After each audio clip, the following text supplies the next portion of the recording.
স্বাগত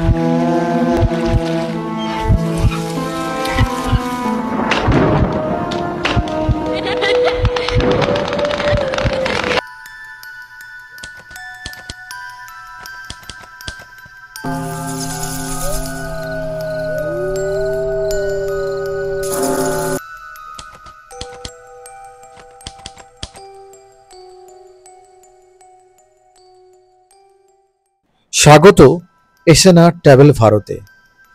আজকের ভ্রমণ কোনো সাধারণ ভ্রমণ নয়।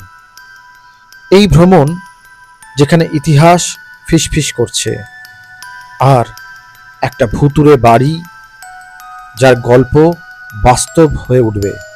চলুন খুলে দেখি আর একটা বন্ধ দরজা। সব সত্যি আলোয় ধরা পড়ে না, কিছু সত্যি শুধু ছায়ায় বেঁচে থাকে। উইকিপিডিয়ার একটা লাইন বদলে দিল আমার শান্ত রাতগুলো। যতননগর প্রাসাদ ভারতের সবচেয়ে ভুতুড়ে প্রাসাদগুলোর একটা জায়গা যার ইতিহাস রক্তে লেখা, আর দেওয়ালে লুকিয়ে আছে অদৃশ্য উপস্থিতি। কেউ বলে সেখানে কান পাতলে শোনা যায় আর্তনাদ, কেউ বলে রাত হলে প্রাসাদের ভেতরে কিছু হাঁটে, যার পায়ের শব্দ শোনা যায়, ছায়া দেখা যায়, কিন্তু সে নেই। আমি জানি না কি টেনেছিল আমাকে, কিন্তু একদিন ঘুম থেকে উঠে ঠিক করলাম এই রহস্য আমাকে খুঁজে বের করতেই হবে। আজ সেই যাত্রার শুরু।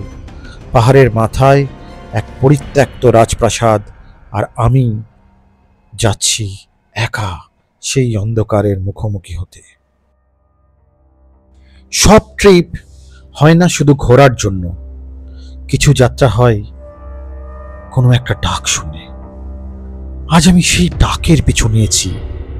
এখন আমি দাঁড়িয়ে আছি উড়িষ্যার ঢেনকানালের এক পরিত্যক্ত পাহাড়ের মাথায়, যেখানে আছে এক প্রাসাদ যার নাম শুনলেই স্থানীয়রা মুখ ফুরিয়ে নেয়। প্রাসাদটির নাম যতননগর প্রাসাদ। এই প্রাসাদের দেওয়ালে রাজকীয়তার ছাপ যতটা নেই, তার চেয়ে অনেক বেশি আছে আর্তনাদ, মৃত্যু আর ভয়। বলা হয় এখানকার ইট পাথর শুধু কাঠামো নয়, ওরা কান পেতে থাকে। কেউ এলে কিছু একটা বলে। কি বলে আমি জানি না, আজ কি দেখব, কিন্তু এইটুকু জানি আজ আমি ফিরবো কিনা সেটাই একমাত্র অনিশ্চয়তা। বহু বছর আগে রাজপরিবারের রক্ষক ছিল এক সাদা রঙের বিরল পেঁচা। পাখিটি নাকি শুধু পরিবারের সদস্যদের সামনে দেখা দিত, আর সে গাইতো এক অদ্ভুত গান। কিন্তু এক রাতে হঠাৎ করে সেই পাখি মারা যায়, আর তারপর থেকে শুরু হয় অদ্ভুত ঘটনা। প্রাসাদের চারপাশে গভীর রাতে শোনা যায় সেই পাখির গানের মতো শব্দ। অনেকেই বলেন রাত 12টার পর এক সাদা ছায়ার মতো পাখিকে উঠতে দেখা যায় ছাদের ওপর দিয়ে, যার চোখ দুটো জলজল করে লাল আলোয়। স্থানীয়দের বিশ্বাস এই পাখির আত্মাই নাকি প্রাসাদে ঘোরাফেরা করে, আর যারা সেই আওয়াজ অনুসরণ করে ছাদে ওঠে তারা আর নিচে ফেরে না। ভারতের উড়িষ্যার ঢেনকানালে অবস্থিত যতননগর প্রাসাদ হলো একটি ঐতিহাসিক প্রাসাদ, যা বিংশ শতাব্দীর গোড়ার দিকে পট্টায়েত নৃসিংহ প্রতাপ সিংহদেও দ্বারা নির্মিত হয়েছিল। বর্তমানে ধ্বংসপ্রাপ্ত এই প্রাসাদটি ভারতের সবচেয়ে ভুতুড়ে প্রাসাদগুলির মধ্যে একটি হিসেবে কুখ্যাত। বলা হয় এই প্রাসাদটি জোরপূর্বক শ্রম ব্যবহার করে নির্মিত হয়েছিল এবং নির্মাণের সময় অনেক শ্রমিক মারা গিয়েছিলেন। তাদের আত্মা দেওয়ালের মধ্যেই থেকে গিয়েছিল। ঢেনকানালের রাজা ইংল্যান্ডে পড়াশোনা করার সময় তার ছোট ভাই পট্টায়েত নৃসিংহ প্রতাপ সিংহদেও এই প্রাসাদটি তৈরি করেছিলেন। বলা হয় যে নির্মাণ কাজে জোরপূর্বক শ্রম জড়িত ছিল এবং শ্রমিকদের নির্যাতন ও শোষণ করা হয়েছিল। ভারী পাথর বহনের জন্য হাতি ব্যবহার করা হতো এবং বিশ্বাস করা হয় যে নির্মাণের সময় অনেক শ্রমিক মারা গিয়েছিলেন। প্রাসাদটি রাজার বিনোদনের স্থান হিসেবে তৈরি করা হয়েছিল, কিন্তু ব্যবহৃত পদ্ধতির কারণে এই নির্মাণ বিতর্কে জড়িয়ে পড়ে। নির্মাণ কাজ এবং শ্রমিকদের মৃত্যুর অভিযোগের কারণে যতননগর প্রাসাদটিকে ব্যাপকভাবে ভুতুড়ে স্থান হিসেবে বিবেচনা করা হয়। প্রাসাদে আসার লোকজনও জানিয়েছেন যে তারা করিডোরে মৃদু চিৎকার শুনেছেন, এবং অনেক মানুষ যারা এখানে এসেছিলেন তারা দেখতে পেয়েছেন বহু কর্মরত শ্রমিক যারা অশরীরী, যারা ছায়া, তারা কাজ করে চলেছেন অবিরত, এবং তাদের দৃষ্টি যদি কারো উপর পড়েছে সে কিন্তু আর এই প্রাসাদ থেকে নিচে নেমে যেতে পারেননি। এমনই কথিত আছে বহু ঘটনা, বহু রটনা। তবে স্থানীয় লোক বিকেল 5টার পর এ পথে পা মারায় না, এই পথে আসে না। এই প্রাসাদের নাম শুনলে তারা আতঙ্কে চিৎকার করে ওঠে।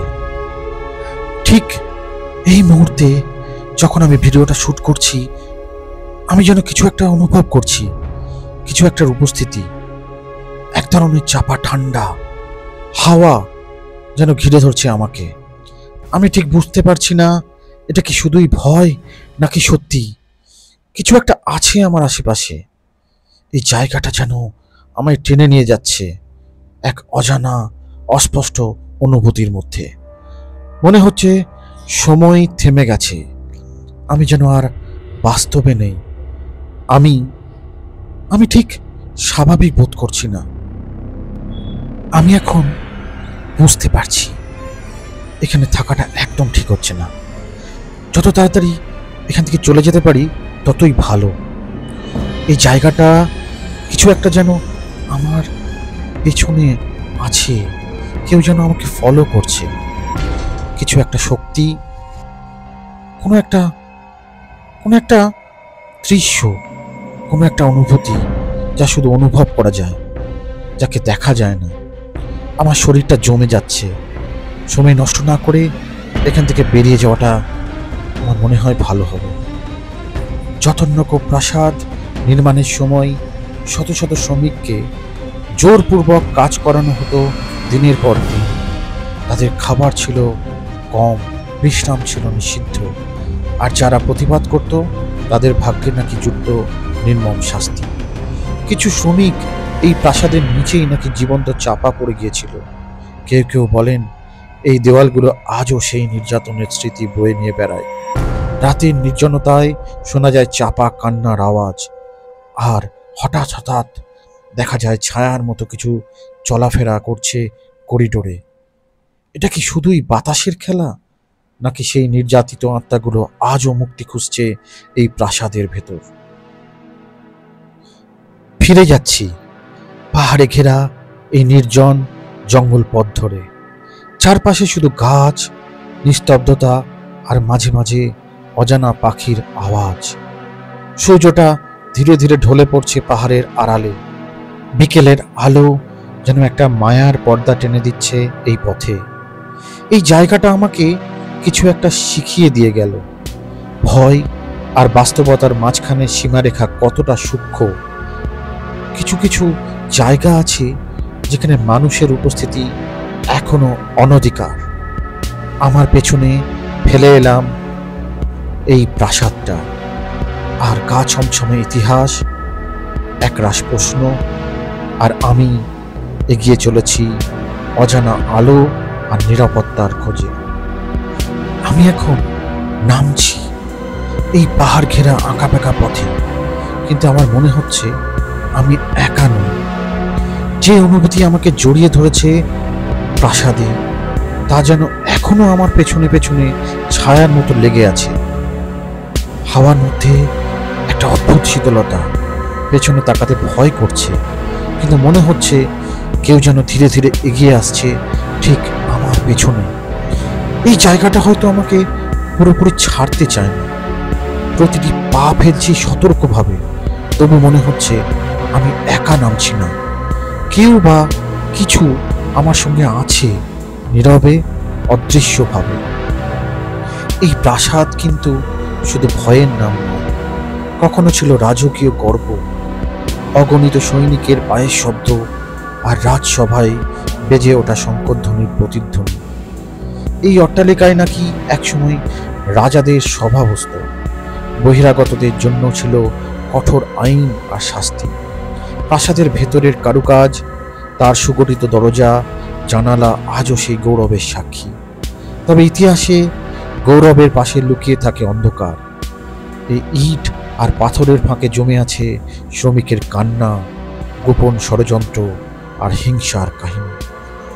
আজ সেই প্রাসাদ দাঁড়িয়ে আছে নিঃশব্দে, রাজকীয়তা হারিয়ে ইতিহাস আর আতঙ্কের মাঝখানে ঝুলে থাকা এক স্মৃতির দলিল হয়ে। কেউ কেউ বলেন এই প্রাসাদটি শুধু রাজস্বিক ক্ষমতার প্রতীক ছিল না, বরং ছিল এক রাজার ভালোবাসার নিদর্শন। তিনি নাকি নিজের প্রিয় রানীর জন্য এই জঙ্গলে ঘেরা পাহাড়ের কোলে এই প্রাসাদটি গড়ে তুলেছিলেন। একটি নিভৃত, সুন্দর, নিরাপদ রাজ্য, শুধু তার ভালোবাসার মানুষের জন্য। দিনে দিনে তৈরি হয় প্রাসাদ, কিন্তু রানীর মনে বাড়তে থাকে এক অজানা অস্বস্তি। প্রাসাদের দেওয়াল যত উঁচু হতে থাকে, ততই তিনি নিজেকে বন্দী মনে করতে থাকেন। লোকমুখে শোনা যায় এক রাতে হঠাৎ করেই রানী হারিয়ে যান। কেউ বলেন তিনি পালিয়ে যান, আবার কেউ বিশ্বাস করেন এই প্রাসাদেই কোনো ঘরে রানীর কান্না আজও প্রতিধ্বনি তোলে, ঠিক রাত গভীর হলে।